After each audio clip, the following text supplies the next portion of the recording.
Hello, I'm Luke Westray for CNET here at Mobile World Congress 2013. We're taking a look at two new 7-inch Lenovo tablets.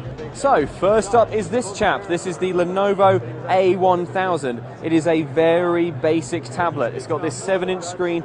The resolution is 600 by 1024 pixels, so it's not looking particularly sharp, to be honest. It does have a micro SD card slot though, so you can bump up the storage, which is a nice touch. It's got no camera on the back, but there is one on the front, so you should be able to make video calls. Something that Lenovo thinks is quite cool about this tablet are these twin speakers on the front, and these are Dolby branded. The idea is that when you're listening to music, you'll get it from two sources, so it should sound a little bit better than the usual tinny speakers that you get on tablets or smartphones.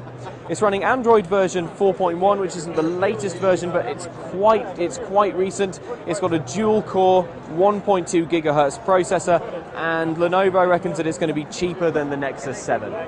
First impressions are that this really is quite a simplistic tablet. Build quality doesn't seem to be too high. You see, if I apply a little bit of pressure to the back of the tablet, you get this screen distortion there, which isn't great. But if it's cheap enough, then you never know. It might be a good one for a tablet that you're not really too fussed about losing, or maybe even one to give your kids.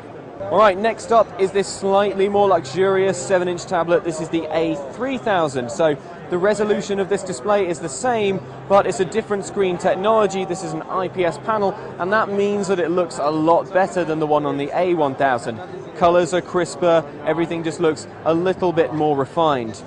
Unlike the more affordable option, this tablet has the option of 3G, so that's good if you want data on the go. It's got a quad-core processor as well, instead of the dual-core one in the tablet we just looked at. It doesn't have the Dolby speakers, however. For some reason, this one, despite being a bit more luxurious, loses that feature.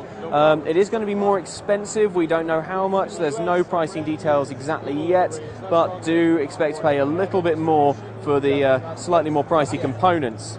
It's also got a rear-facing camera as well, which is something that the cheaper model doesn't have.